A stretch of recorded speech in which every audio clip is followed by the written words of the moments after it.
dari berbagai macam yang dianggap sebagai kontroversi itu, yang paling menarik menurut saya adalah yang bermula dari seorang khotib kecil di Al-Zaitun yang mengatakan qala Rasulullah sallallahu alaihi wasallam tidak itu, ya.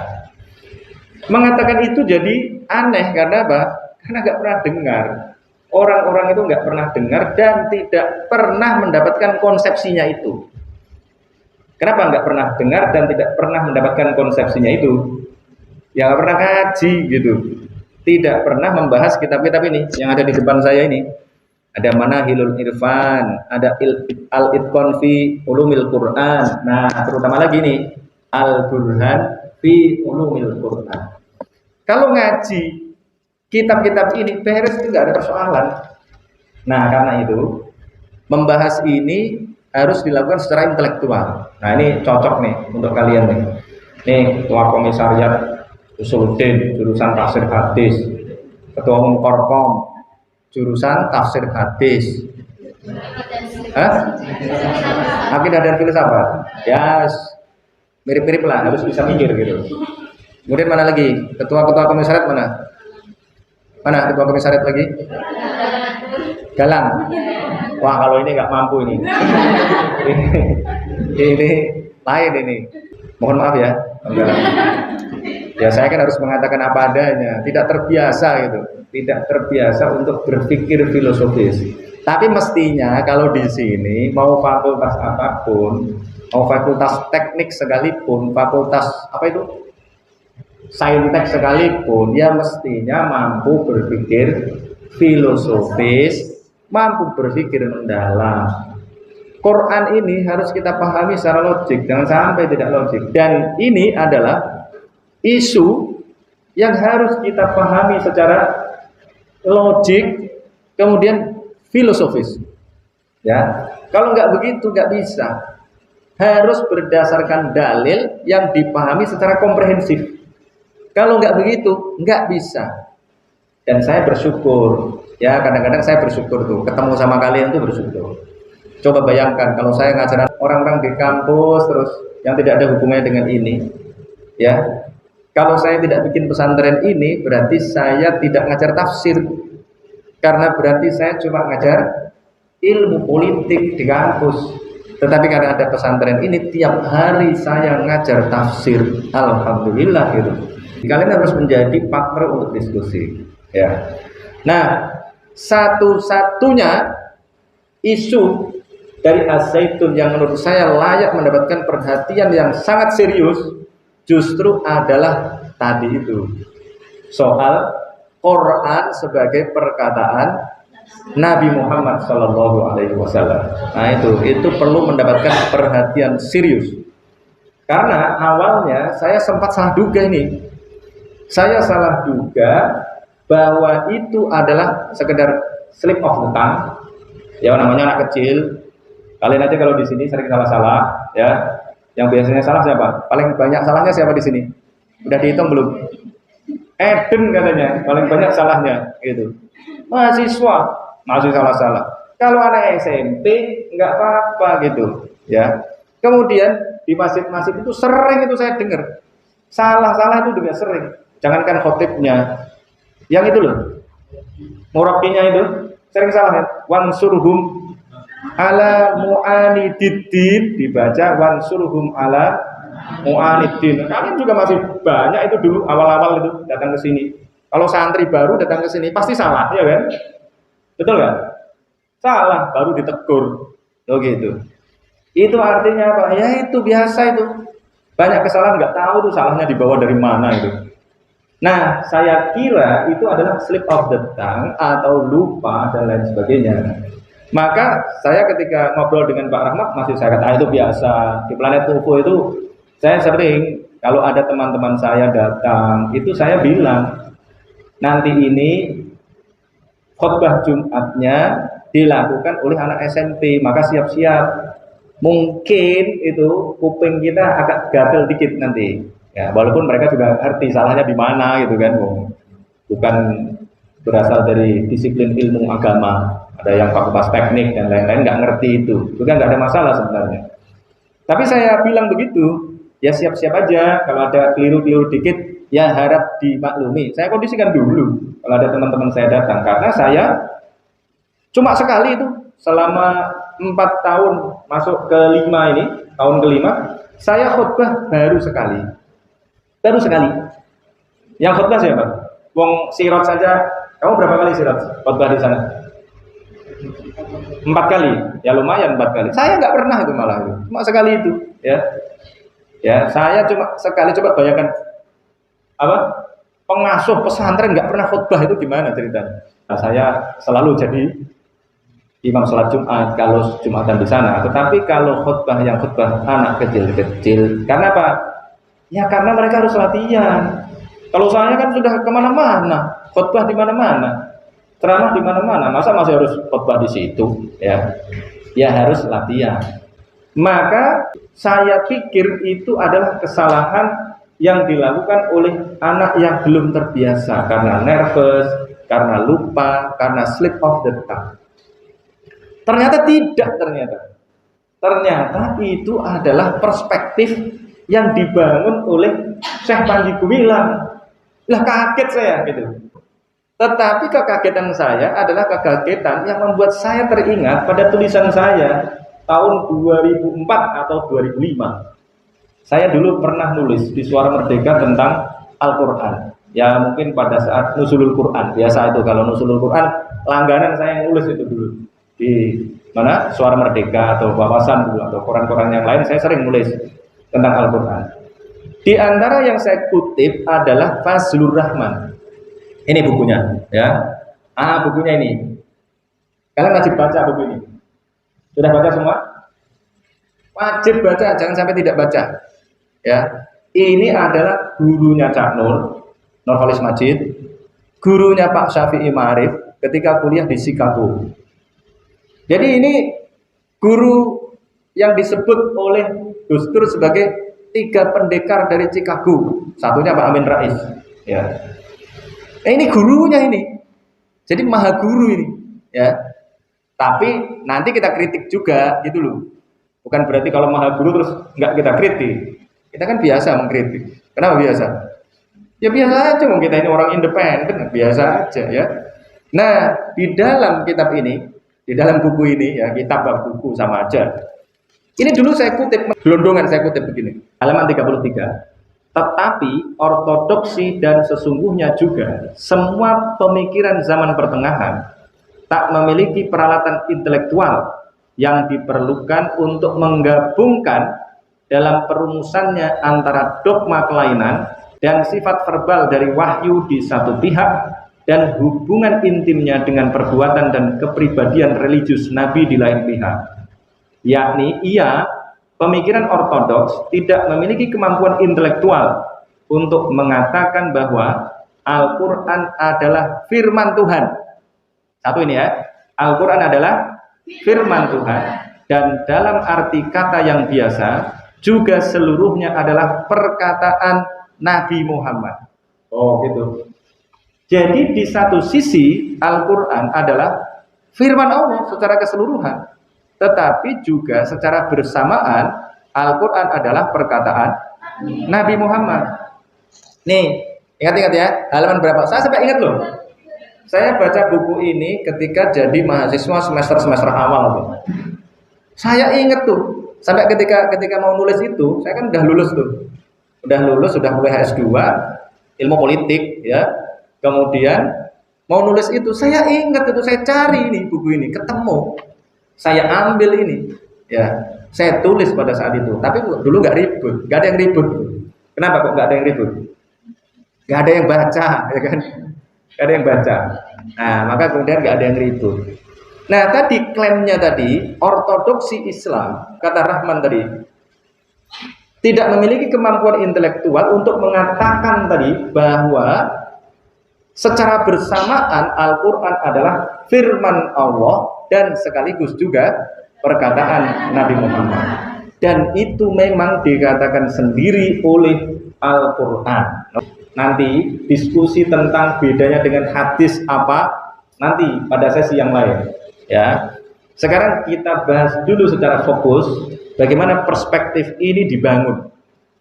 Basisnya adalah surat An-Najm ayat 3. Nih buka, ayatnya buka. Langsung buka. Buka kalau mau paham caranya, buka, baca, renungkan.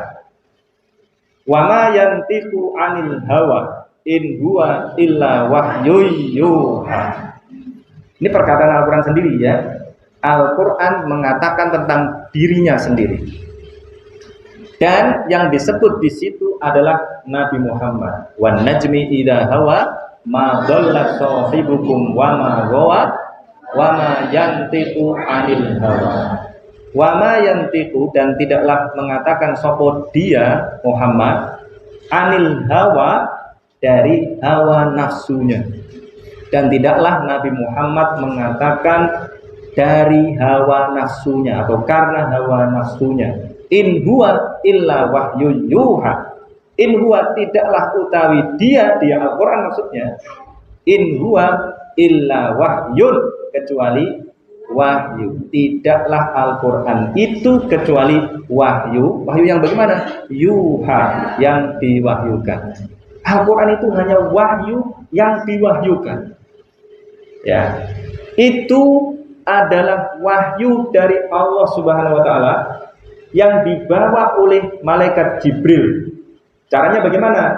Fazlur Rahman tadi itu sering mengutip ayat ini. Nazala bihir ruhul amin ala qalbika litakuna minal mungdirin bilisanin arabiyyin mubin. Asy-Syu'ara ayat 193. Nazala bihir ruhul amin. Nazala, turun, bihi, dengan membawa Al-Quran. Siapa yang turun? Ar-ruh, ruh di sini. Ruh di sini adalah malaikat Jibril maksudnya. Al-Amin, yang bisa dipercaya. Nazala bihi ruhul amin ala qalbika, ke dalam hatimu. Hatimunya, munya ini adalah Nabi Muhammad. Ala qalbika litakuna minal mungdirin. Litakuna, agar kamu menjadi minal mungdirina, termasuk orang-orang yang memberikan peringatan. Bilisanin arabiyyin mubin. Bilisanin, dengan lisan, bisa diartikan dengan bahasa. Arabiyyin, Arab, dengan bahasa Arab. Mubinin, yang jelas. Jelas itu bagaimana? Nanti kita diskusikan lagi. Ini banyak orang yang tidak tahu juga maksud bilisanin arabiyyin mubin ini. Lisanin arabiyyin mubin ini konteksnya adalah masyarakat Arab yang memiliki kemampuan canggih ya dalam menghasilkan puisi-puisi yang sangat indah. Sastranya itu luar biasa. Dan Al-Quran diturunkan dalam konteks masyarakat tadi itu yang memiliki kemampuan sastra yang luar biasa itu, maka kemudian Nabi Muhammad diberikan wahyu yang nilai sastranya luar biasa. Mulai dari awal, Iqra bismi rabbikal ladzi khalaq, khalaqal insana min 'alaq, Iqra wa rabbukal akram, alladzi 'allama bil qalam, 'allamal insana ma lam ya'lam. Itu rimanya qaf mim mim mim. Wal 'asr innal insana lafi khusr illa alladzina amanu wa 'amilus solihati wa tawassaw bil haqqi wa tawassaw bis sabr. R semua belakangnya.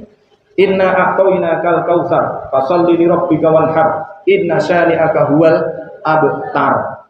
R semua belakangnya. Itu bagian dari bilisanin arabiyyin mubin, salah satunya ya. Nanti panjang tuh penjelasannya. Nah, kemudian lagi mekanismenya bagaimana? Kalau tadi itu nazala bihir ruhul amin ala qalbika litakuna minal mungdirin. Nah, ini ada dua ayat yang kalimatnya sama tetapi harus diartikan secara berbeda. Nah, ini kalau kalian tidak hafal Al-Quran, tidak sering melakukan perenungan yang mendalam, ya saya bisa katakan nggak akan paham. Ayat ini ada di surat Al-Haqqah dan di surat At-Takwir.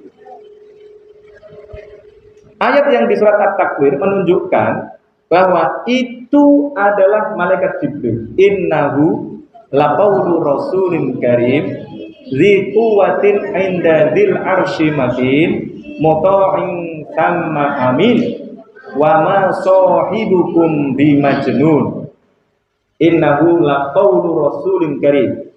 Surat At-Takwir ayat 19. Bandingkan dengan surat Al-Haqqah ayat 40. Ya. Ada dua itu.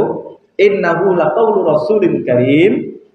Sama-sama di surat Al-Haqqah ayat 40 innahu laqaulu rasulin karim. Kemudian di surat At-Takwir ayat 19 innahu laqaulu rasulin karim. Tetapi artinya berbeda. Itu. Pelaku yang disebut dengan rasul di situ beda. Kalau di surat At-Takwir innahu laqaulu rasulin karim. Sesungguhnya Al-Qur'an adalah perkataan rasul yang mulia. Rasul yang mulia, catat nih, rasulin karim. Dzi quwwatin 'inda dzil arsy makin, yang memiliki kekuatan besar. Dzi quwwatin 'inda dzil arsy makin, di sisi pemilik aras makin, yang berkedudukan tinggi, ya kan? Dzi quwwatin 'inda dzil arsy makin muta'in sama amin, ditaati di sana dan terpercaya. Kemudian di situ baru disebutkan ini berkaitan dengan Nabi Muhammad, wa ma sahibukum bimajnun, dan tidaklah teman kalian siapa ini? Nabi Muhammad. Wa ma sahibukum bimajnun, tidaklah sahabat kalian Muhammad ini bimajnun, orang yang majnun. Nah, majnun ini sayangnya di dalam Quran kalian diartikan dengan gila. Padahal yang dimaksudkan dengan majnun di situ adalah kerasukan jin. Itu dari kata jin gitu. Kemudian majnun itu artinya adalah orang yang kerasukan jin. Jadi orang yang memiliki kemampuan untuk membuat kalimat-kalimat yang indah adalah orang yang memiliki khodam namanya jin. Misalnya Imru'ul Qais itu dianggap memiliki khodam yang namanya siapa? Cari sampai ketemu. Nah, kemudian bandingkan dengan yang ada di surat Al-Haqqah. Innahu laqaulu rasulin karim. Sesungguhnya Al-Qur'an itu adalah perkataan rasul yang mulia. Oke? Tetapi rasul yang mulia di sini bukan malaikat. Padahal kalimatnya sama. At-Takwir tadi mengatakan innahu laqaulu rasulin karim. Al-Haqqah ini juga mengatakan innahu laqaulu rasulin karim. Tetapi yang dimaksudkan rasulin karim di sini adalah Nabi Muhammad. Innahu, sesungguhnya Al-Qur'an itu laqaulu rasulin, sungguh adalah perkataan rasul karimin yang mulia. Wa ma huwa biqauli syair, tidaklah dia Al-Qur'an adalah perkataan seorang penyair. Qalilan ma tu'minun wala biqauli kahin qalilan ma tadzakkarun. Silahkan baca ya. Kayak gini harus baca. Jangan hanya katanya-katanya, tapi harus kalian baca. Wa ma huwa biqauli syair qalilan ma tu'minun, sedikit sekali kalian beriman. Wala biqauli kahin, dan tidak pula perkataan seorang dukun. Nah, tadi kemudian ada mekanisme penurunan tanzil. Tanzil itu adalah penurunan. Allah menurunkan itu adalah tanzil ya. Tanzilul kitabi misalnya.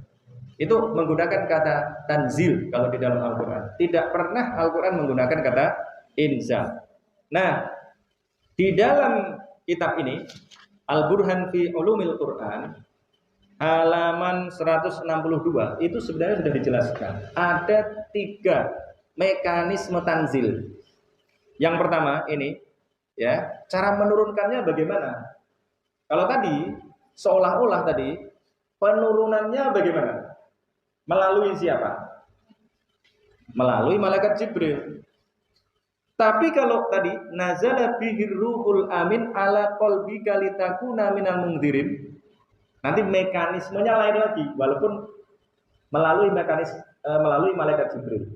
Jadi kalau yang kalian dengarkan itu, yang kalian sering dapat itu, malaikat Jibril datang ke Gua Hiro, kemudian mengatakan Iqra, ya kan? Kalau itu berarti bagaimana? Terbang, ya, benar? Tetapi ada mekanisme lain. Mekanisme lain adalah nazala bihir ruhul amin ala qalbika litakuna minal mungdirin. Jadi langsung ke hati Nabi Muhammad. Malaikat Jibril membawa Al-Qur'an langsung ke dalam hati Nabi Muhammad. Tapi juga ada mekanisme Nabi Muhammad mendapatkan wahyu dengan cara mendengar suara lonceng. Yang dikatakan oleh Ibu Aisyah itu, pada saat mendengar wahyu tadi itu, mendapatkan wahyu itu berkeringat. Nah, itu hadisnya sahih itu, ya. Di Bukhari itu hadisnya. Nah, kalau di sini dikatakan cara pertamanya adalah ini ahaduhuma, ya. Caranya begini, ya, cara penurunannya itu. Menurunkan wahyu ini ada 3 nih. Ya.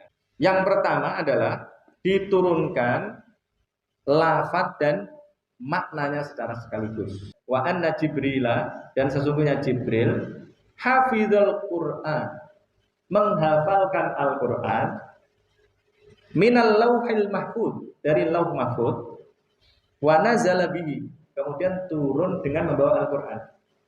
Jadi membawa Al-Qur'an itu makna dan lafaznya diapalin sudah oleh malaikat Jibril. Nah, kemudian ini wa dzakara ba'duhum anna ahrufal Qur'an fil lauhil mahfuz. Sebagian ulama ini mengatakan bahwa huruf-huruf Al-Qur'an ada di lauh mahfuz. Nah, ini yang agak aneh ini. Kullu harfin, setiap huruf, minha, darinya tadi itu, ya. Tiap huruf dari huruf-huruf yang ada di lauh mahfuz itu biqadri jabali qaf, ukurannya itu sama dengan gunung Qaf. Gimana maksudnya itu? Setiap huruf itu gede banget. Nah, kemudian wa anna tahta kulli harfin ma'an, dan sesungguhnya di bawah setiap huruf itu ada makna-makna. La yuhitu biha illallahu azza wajalla, yang tidak meliputi, yang tidak mampu untuk mengetahui secara keseluruhan kecuali Allah. Wa hadza makna qaulil Ghazali, dan ini adalah makna perkataan Imam Ghazali. Berarti Imam Ghazali ini termasuk yang disebut oleh Al-Burhan ini, oleh Az-Zarkashi, ya. Inna hadhil ahruf sitratun lima'anihi. Sesungguhnya huruf-huruf ini adalah penutup makna-maknanya. Loh, gimana malah begitu pendapatnya? Makna Al-Qur'an ditutup oleh hurufnya lah. Gimana? Mestinya huruf itu jadi penjelas, tetapi huruf malah jadi penghalang, jadi penutup. Gimana itu? Ya. Terus sekarang kedua, Wattani, kalau tadi malaikat Jibril menurunkan dengan lafaz dan makna sekaligus, dihafalkan. Nih, sekarang yang kedua, caranya nih di halaman 163 ini. Ya, Jibril turun kepada Nabi dengan maknanya tok, dengan maknanya saja. Bil ma'ani khosok, gitu. Ya, kemudian dibahasakan oleh Nabi Muhammad dengan bahasa Arab. Kalau tadi kan dihafalin oleh malaikat Jibril, kemudian disampaikan kepada Nabi Muhammad seperti di Gua Hiro tadi, Iqra bismi rabbikal ladzi khalaq. Itu makna dan lafadznya. Kalau yang kedua ini dikatakan oleh ini Az-Zarkashi ini ngutip juga ini, ngutip dari ulama-ulama sebelumnya. Disampaikan maknanya, kemudian Nabi Muhammad membahasakannya ke dalam bahasa Arab. Nah, maka dalil yang digunakan di sini adalah yang tadi itu, nazala bihir ruhul amin ala qalbika litakuna minal mundzirin bilisanin arabiyyin mubin. Surat Asy-Syu'ara ayat 193 sampai 195. Cek ya. Catat dengan baik agar kalian memiliki pemahaman yang baik ya. Konstruksi pemahamannya itu logik gitu ya. Nah, kemudian yang ketiga, ini sebenarnya agak-agak mirip juga. Jibril ya memberikan makna. Ya, kemudian dibahasakan dengan bahasa Arab juga gitu. Kemudian ada tambahannya. Tambahannya adalah ini wa anna ahlas samai yaqra'unahu bil arabiyyah. Dan sesungguhnya penduduk langit membaca Al-Qur'an tadi itu dengan bahasa Arab, loh gitu. Jadi di sononya itu Al-Qur'an dibaca oleh penduduk langit dengan menggunakan bahasa Arab. Berarti yang sesuai dengan perspektif kalian yang mana? Berarti kan kalian harus milih karena ada 3 perspektif.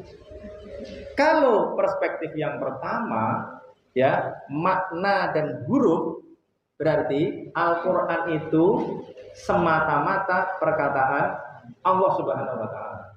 Tetapi kalau pakai mekanisme yang kedua, berarti tadi seperti dikatakan oleh Rahman bahwa Al-Qur'an adalah perkataan Allah, tetapi juga secara bersamaan adalah perkataan Nabi Muhammad. Loh gitu, paham? Nah, sekarang salahnya perkataan Rahman itu gimana? Klaim dia seolah-olah dia yang paling awal mengatakan bahwa Al-Qur'an ini adalah perkataan Allah dan secara bersamaan adalah perkataan Nabi Muhammad. Padahal pada abad berapa ini? Az-Zarkashi lahir pada tahun 1344, berarti abad 14, 1344. Tadi ini Az-Zarkashi pada abad ke-14-15 mengutip ilmuwan-ilmuwan atau mengutip ulama-ulama sebelumnya. Berarti yang dikatakan oleh Rahman tadi bahwa pada saat itu ulama-ulama Islam belum memiliki perangkat intelektual untuk mengatakan seperti yang dia katakan. Paham? Salah atau benar berarti dia? Salah. Klaimnya yang salah. Paham? Klaimnya Rahman. Kenapa? Karena dia bukan orang pertama yang mengatakan begitu. Sudah ada banyak orang yang mengatakan begitu. Ini buktinya. Ditulis oleh Az-Zarkashi di dalam Al-Burhan fi Ulumil Quran. Itu.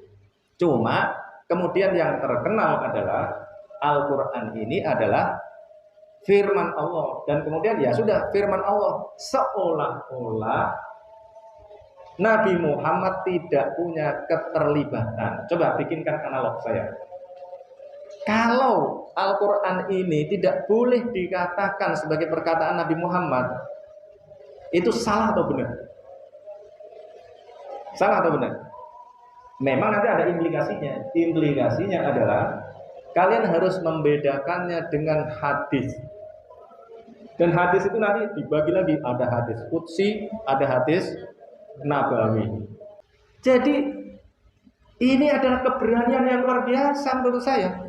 Ya, benar nggak?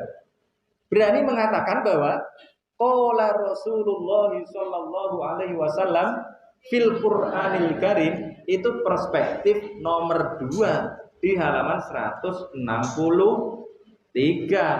Kalau qala Allah taala fil Qur'anil Karim, itu perspektif nomor 1 di halaman 162 perspektifnya. Loh gitu. Ya. Paham ini? Maka kita ini gak boleh itu jadi orang gumunan. Ya, kemudian ikut-ikutan. Wah, ini sesat. Apa-apa sesat itu. Padahal perspektif begini ini sudah lama gitu.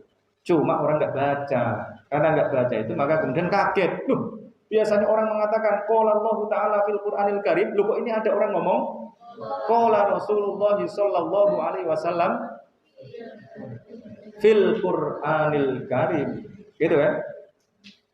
Kamu mikir gak? Dos? Mikir gitu? Hah? Ketika kamu mendengar qala Rasulullah SAW fil Quran, kamu sudah mikir ke situ apa belum? Kenapa kok tidak gitu? Padahal ketua korkom. Loh, saya baca itu sebelum jadi ketua komisariat loh. Loh bener. Kalau sampai kalian ini belum baca, ya berarti kalian nggak mikir. Dan kemudian saya tulis itu berarti kan saya ingat. Loh, saya sampai ingat loh. Ini kan sering saya bilang, ini warnanya biru. Ya biru lah ya. Pokoknya warnanya biru. Warnanya biru halaman 33. Sering saya bilang begitu dulu. Baca itu halaman 33. Karena bagi saya yang disampaikan oleh Rahman itu menarik sekali. Paham? Ya. Jadi apa lagi? Ini menunjukkan bahwa kita harus meningkatkan literasi kita pada Al-Qur'an, ya. Dan kemudian tadi ulumul Quran kalian itu harus kuat. Kalau bacaan kalian pada ulumul Quran nggak kuat ya tadi hasilnya akan sama aja gitu. Ya.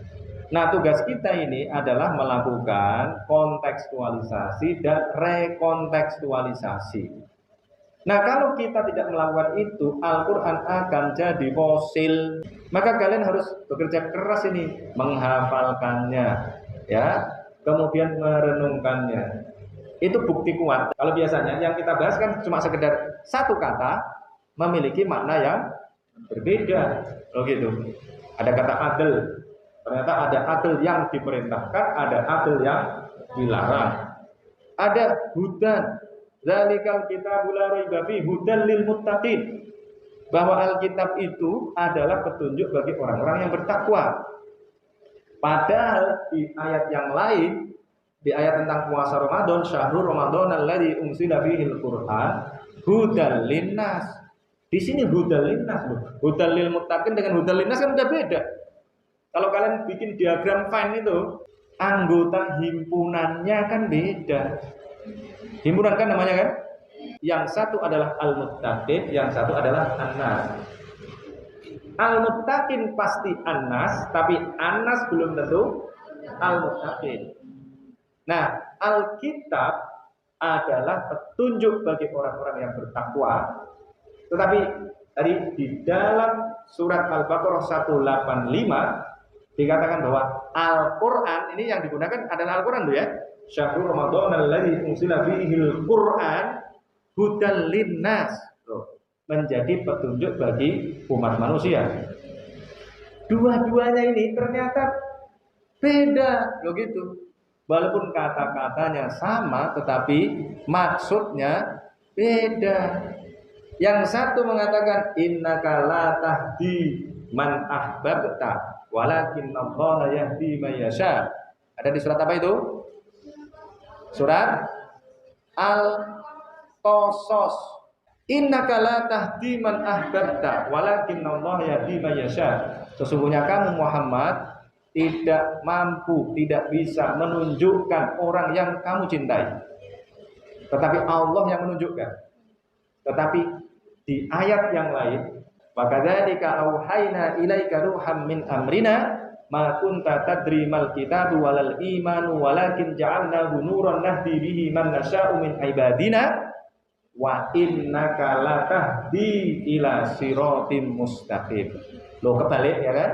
Dan sesungguhnya kamu sungguh menunjukkan ke jalan yang lurus. Tadi dikatakan nggak bisa. Sekarang kok justru kamu menunjukkan ke jalan yang lurus. Loh gimana? Nah itu pakai apa? Pakai rasa bahasa. Itu yang tadi saya katakan, satu kata memiliki arti yang kadang berbeda, bahkan kadang-kadang bertentangan. Gitu. Kadang-kadang berbeda, tetapi bahkan kadang-kadang menjadi antonim. Oh, menarik ini Al-Quran ini. Nah tadi surat Al-Haqqah ayat berapa tadi? 40 dengan surat At-Takwir ayat 19, walaupun kalimatnya sama ya, tetapi artinya ternyata berbeda. Ya, untuk mengartikan Rasul di situ Ya, beda ternyata. Rasul di situ yang di surat Al-Haqqah adalah Nabi Muhammad, tetapi Rasulin Karim yang ada di surat At-Takwir adalah malaikat Jibril. Nah, ini kalau kita tidak melakukan kajian secara mendalam nggak bisa gitu. Maka kalau disebut Al-Qur'an sebagai firman Allah, ya tadi semua orang sudah tahu. Tetapi tadi juga ada perspektif bahwa secara bersamaan juga merupakan perkataan Nabi Muhammad. Dan kalau kita lihat dua ayat yang di Al-Haqqah dan At-Takwir tadi juga merupakan perkataan malaikat Jibril. Dan kalau Nabi Muhammad mengada-ada, maka akan dihukum berat. Walau taqawwala alaina ba'dul aqawil la akhadna minhu bil yamin summa laqata'na minhul watin. Al-Haqqah. Lanjutannya tadi ya? Ya. Walau taqawwala alaina ba'dul aqawil la akhadna minhu bil yamin summa laqata'na minhul watin.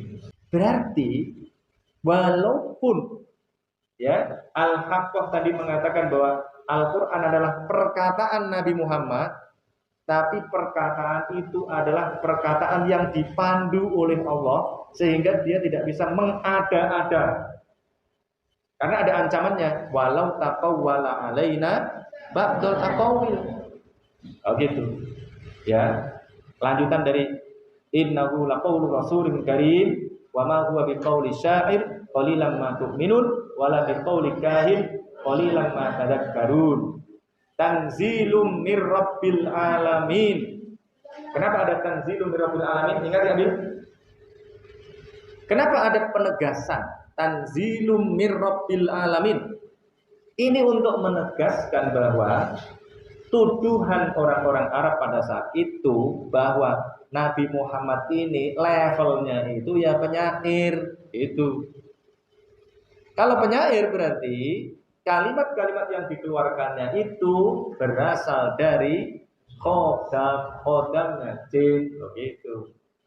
Nah, kalau tadi dikatakan bahwa ini tidak mengada-ada juga bukan penyair, maka itu berasal dari Allah melalui malaikat Jibril. Walau taqawwala alaina ba'dal aqawil la akhadna minhu bil yamin summa laqata'na minhul watin. Yang belum bisa dipahami oleh orang mana kira-kira? Berarti Pak Fazlur Rahman sudah ngomong begitu, ilmuwan-ilmuwan di kampus sudah ngomong begitu. Dengan apa? Dengan tulisan. Tetapi nggak ada orang yang ngeh, ya kan? Nah, sekarang kenapa ngeh? Orang kok kemudian, wah ini sesat gitu. Kenapa coba? Hah? Loh kok kurang bacanya? Kalau kurang bacanya iya. Kan sama-sama kurang bacanya, tetapi saya sudah nulis itu tahun 2003 sampai 2005 tadi itu, nggak ada itu yang protes saya. Gitu kan? Kemudian ada apa dosen-dosenmu tafsir hadis pasti kan baca ini bukunya Pak Fazlur Rahman ini atau nggak baca? Kan baca. Ada yang nulis juga, tapi kok nggak ada polemiknya? Kenapa? Ya karena ditulis sendiri terus nggak ada yang baca. Loh gitu. Habis ditulis mahasiswa pun nggak baca. Loh gitu. Tetapi ini pandangan ini disampaikan kepada santri, kemudian santrinya menggunakan dalam praktek kehidupan sehari-hari. Qala Rasulullah sallallahu alaihi wasallam fil Qur'anil Karim, rame jadinya. Oh gitu. Orang jadi tahu. Nah, hikmahnya apa hikmahnya? Hikmahnya kalian jadi bisa saya ajak diskusi, bisa saya tunjukkan ternyata itu sudah lama, tetapi karena kalian nggak baca, apalagi orang-orang itu nggak baca, maka yang ada adalah kaget. Makanya sejak dulu ya Cak Nur ketika mau pidato di tim, pidatonya judulnya apa coba? Siapa yang tahu? Ayo tulis, cek pidato Cak Nur di tim itu judulnya apa? Ya ini, begini ini kasusnya yang dikhawatirkan oleh Cak Nur. Pembaharuan pemikiran Islam, tim gitu. Jadi yang disampaikan oleh Cak Nur itu ya adalah pidato tentang keharusan pembaharuan pemikiran Islam dan masalah integrasi umat. Kenapa? Kalau disampaikan pembaharuan pemikiran, maka akan terjadi apa? Ya ini, saling mengkafirkan ini. Kenapa? Umat kita ini belum siap kalau ada pikiran yang berbeda. Pikirannya itu adalah dikotomik. Tidak ada pikiran spektrum, gitu. Pokoknya kalau tidak saya, dia. Kalau saya benar, maka dia salah. Dan yang terjadi adalah saya harus benar dan orang lain harus salah. Kalau tidak sama dengan saya, berarti orang lain berbeda dengan saya. Kalau berbeda dengan saya, berarti salah. Nah, itu masalah, ya kan? Itu yang kemudian menyebabkan disintegrasi umat. Begitu. Kayak sekarang itu, ada yang dukung, ada yang mencaci maki. Enggak baca tapi mencaci maki. Antek Yahudi, ya kan? Antek Wahyudi, antek apa lagi gitu. Waduh, pokoknya kalau baca itu, kalau kita nggak siap-siap gitu, ya kita nggak bisa. Nah inilah sekali lagi pentingnya kalian menjadi orang independen. Ya, orang independen itu adalah orang Hanif yang diajarkan di NDP 1. Yang kalian itu hanya berpihak pada kebenaran, nggak ada urusannya dengan siapapun, ya gitu. Kalau orang lain kita anggap tidak benar, ya kita kritik, gitu. Ya Pak Panji Gumilang kalau saya anggap nggak benar itu soal Al-Mujadilah ayat 11 itu ya saya kritik, ya kan? Ya apa masalahnya gitu? Wong saya nggak hidup dari dia kok, gitu. Tetapi kalau benar ya saya punya kewajiban untuk menyampaikan kebenaran itu agar umat ini mau menerima ya pikiran-pikiran maju yang dia sampaikan atau setidaknya membuka perspektif tentang definisi-definisi tertentu yang sudah tertutup oleh orang Islam sendiri, dan itu banyak, itu alhamdulillah gitu. Nah ini manfaatnya banyak juga pada akhirnya. Ya. Nah kita punya masalah seperti yang dikatakan oleh Pak Dahlan Iskan. Cuma Pak Dahlan Iskan mengatakannya kan dengan sangat apa? Mengatakannya dengan sangat halus, gitu. Ketika Pak Dahlan diwawancarai ya, itu saya lihat videonya itu. Jadi gimana Pak, lihat Al-Zaitun ini bagaimana? Terus masyarakat kok banyak yang menolak ini bagaimana? Ya masyarakat ini pemikirannya berkelas-kelas, gitu kan? Orang nggak paham itu maksudnya berkelas-kelas itu apa. Kalau kalian sudah paham, karena di sini sudah sering saya bilang apa? Hah? Masyarakat ini pemikirannya berkelas-kelas, kata Pak Dahlan Iskan. Itu adalah ungkapan yang sangat halus. Kalau ungkapan saya adalah mayoritas, jangan mayoritas lah, rata-rata IQ penduduk Indonesia ini 78,45 yang tidak mungkin mau menerima pembaharuan, gitu. Ya, cek data lagi IQ orang Indonesia, gitu. Ternyata hanya lebih tinggi di atas Timur Leste, negara gagal itu. Ya. Maka kalau dikasih pemikiran-pemikiran yang rasional masih susah. Sukanya adalah pemikiran takhayul. Nanti kalian lihat tuh, kalau YouTube yang isinya takhayul, isinya ngasih doa-doa, itu nanti pasti banyak, ya kan? Ijazah agar bisa bayar utang. Pasti yang nonton jutaan tuh, minimal ratusan ribu. Padahal sudah terbukti dengan membaca itu sampai doer mulutnya juga utangnya nggak pernah kebayar, gitu. Tapi seneng apa enggak? Seneng, termasuk Ahmad itu jangan-jangan pelaku, ya kan? Seneng gitu. Nah kalau kata Dr. Yu Hasan, ya memang orang itu lebih suka dikasih sesuatu yang rumit. Kalau dikasih sesuatu yang sederhana, itu malah nggak mau. Kayak kalian itu dikasih ijazah yang sederhana. Ijazah saya adalah kalau mau pintar belajar, kalau mau kaya usaha. Tapi kalian kan enggak, ya? Coba lihat itu sekolah-sekolah itu. Kalau mau ujian ini udah ujian belum? Itu pasti istighosah, ya kan? Doa bersama, gitu. Padahal dari dulu yang istighosah dan doa bersama itu, ya banyak yang nggak lulus. kemudian kalau mau masuk perguruan tinggi excellent juga nggak diterima, ya kan? Tapi kalau SMA 3 ini, SMA-nya Bu Oki ini pakai istighosa apa enggak? Nggak perlu pakai istighosa gitu kan. Nggak perlu pakai doa bersama juga itu. Doanya sendiri-sendiri di rumah gitu. Kenapa? Karena mereka sudah siap. Mereka menyiapkan diri dengan ikhtiar. Gitu. Nah, kemudian mereka juga berdoa. Kayak ibu itu yang menyuruh Bu Oki untuk berdoa. No, ini berdoa karena nanti diterima di fakultas kedokteran. Sholat tahajud, nah gitu. Tapi enggak kemudian dibikin secara massal begitu, enggak gitu. Jadi ketakutannya massal. Nah, karena ketakutannya massal, kemudian kesurupan massal, ya kan? Nah, gitu. Nah, itu lebih suka yang begitu-begitu itu. Nah, ini tugas kita. Tugas kita ini berat, ya. Tugas kita masih berat. Ini lingkaran setan, kemiskinan dan kebodohan ini adalah beban berat kita. Ya. Yang bisa menyelesaikan ini sebenarnya adalah pemerintah. Pemerintah harus memberikan apa? Menurut kalian apa? Yang harus dilakukan terlebih dahulu apa? Yang pertama kali ini kan lingkaran setan kan? Kemiskinan menyebabkan kebodohan, kebodohan menyebabkan kemiskinan. Muter kan? Anik miskin jadi bodoh, anik bodoh jadi miskin. Nah terus gimana? Mana dulu yang harus diputus? Hanik dibikin kaya dulu atau Hanik dibikin pinter dulu? Memungkinkan nggak Hanik dibikin pinter? Gitu kira-kira. Kalau nutrisinya nggak dipenuhi, mulai dari kapan? Mulai dari pembuahan, ya, kemudian sampai hamil, kemudian sampai kalian keluar.